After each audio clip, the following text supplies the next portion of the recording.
This is another opportunity for impromptu speaking, and as such, our room today is different, and we usually have a lectern.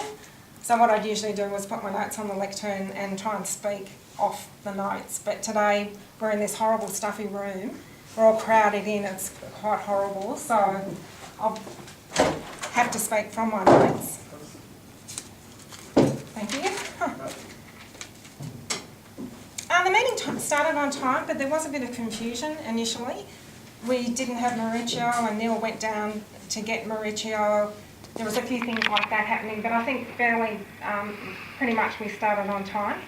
Mark was really good at the chair. He did interject several times to make sure things like asked for clarification on the lights, asked, I think it was Matt to start because Neil was absent from the room. All those sort of things are really good to have the meeting work really well. He checked for the times at the end of several segments to make sure that we were keeping to time. And that's really important because we're a lunchtime club. We want to finish on the 5 minutes and get going. So because we all work, we want to get back to work on time. The one thing I'd recommend for Mark to do is to get up to the front. And Mark usually does do this. Mark's very warm and personable, and he will stand up the front and talk to everyone. And I'm not really sure if there's a reason for that today or... Yep. No, there wasn't a reason. You're right. I should have done that. Yeah. Thank you. Yeah. So, as I said, Mark usually does do that. He gets up and speaks from the front and is very warm and personable as a chair. And very well organised, so that part of the meeting was very good. I'm very conscious that we've got a small amount of time today. We had 4 guests, and it's fantastic to see everyone here. It's really nice. And I'm going to try and keep this segment very short because we like to give guests an opportunity to give us some feedback and to say how they enjoyed the meeting. So I'll quickly go through. Usually we'd have 8 minutes or 10 minutes for this segment, so it's going to be very, very brief. Liz did the word power for today. As Mark said, it was with just an hour's notice. Beautiful word, it's great. I love that Liz came up the front. Liz is a new member, very confident. And you stayed here the whole time. Taking possession of the speaking area is really important. You host the speaking area. We never just walk off and leave it. It's like your great aunt or something. You don't just take off and leave her alone. Someone is always in that area, and Liz did that very well today. Charles Joker was the Toastmaster. Charles, again, is very warm. He did great introductions. Quite often, the most basic introduction you can have is, please welcome Mark Avery. His speech title is A Day in the Life of Mark. A Day in the Life of Mark Avery.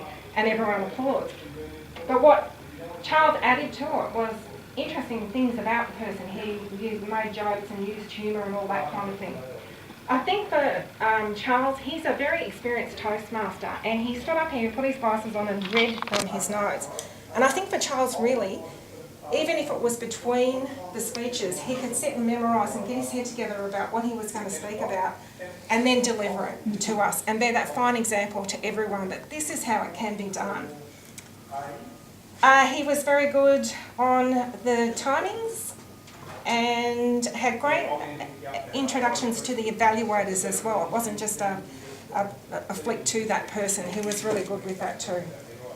The evaluators, Mike, I love Mike. He's very confident. He takes great position on the stage when he's doing the evaluations. Really good points for improvement.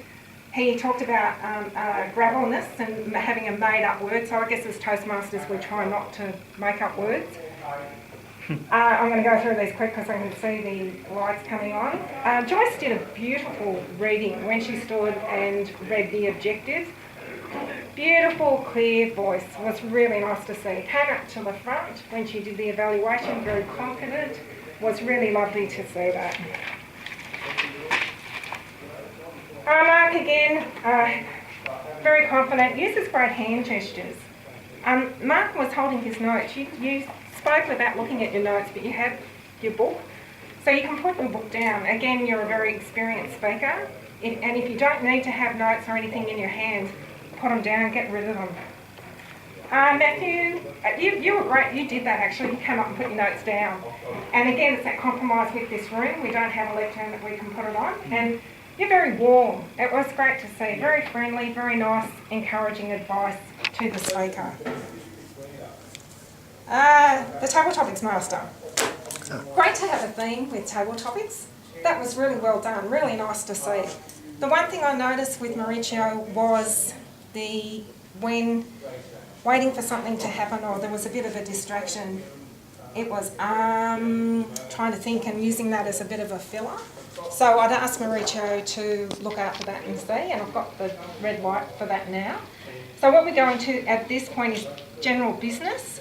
So general business is just covering off a couple of things, and I know we've got training, so everyone that's a club officer coming up, there will be training in the next couple of months, so when we've got the dates we'll put them out there. But I know this weekend at Bankstown they've got club officer training, 5th of July and the 15th of July. And the other thing was Chad Apper has got Chad Apper is our current president of Toastmasters, and he's got a contract for 3 months over at Chatswood. Yes, so yeah.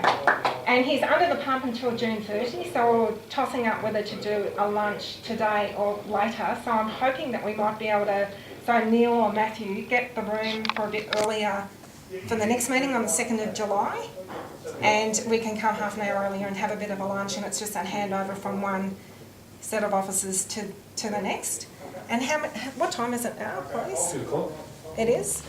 We still have a timer to go, and guests. I did just want to ask the guests if they have feedback. Would you like to say anything at the end? Yeah, I actually like it because every time when a speaker goes, especially with the speaker, they actually have an objective and we actually write out the objective. Yes. I think that is very good aligning and see where they are, and it helps. Yeah, no, that's good. Excellent. Dora, did you have anything to contribute? I think basically I really enjoyed it. Everyone sort of came in and contributed, and the evaluators were able to tell what they did right and what needs to be improved. And I think it helped me a lot, and I'm going to take a lot from it as well. Okay, excellent. Thank you. Tim? Yeah, as Dora alluded to as well, I think that criticism is really good. So well and good to be told that you did great, but at the end of the day you're not going to improve on the areas that need improvement without accepting the harsh truth. And it's been delivered really well by everyone who does give you criticism. It's been delivered in a positive way. Yeah, excellent. John? I guess just generally I came not knowing anything about Toastmasters. I mentioned to Tim as we walked in that I hadn't done any research on it at all. So it was, I guess I came with no expectations, but what I saw was great. Okay, cool.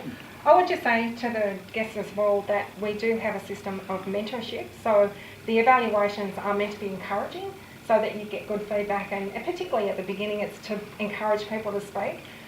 But if you want more, you know, Matthew actually, that was one of the good points you did. You spoke to the speaker previously and you picked out, okay, I want to work on this, and that's what you can do. So it can be offline and you get more, you know, maybe more concentrated feedback on it. So I'll hand back to Marcus, the chair. Thank you. Pleasure. Welcome. Thank you, everyone. Oh.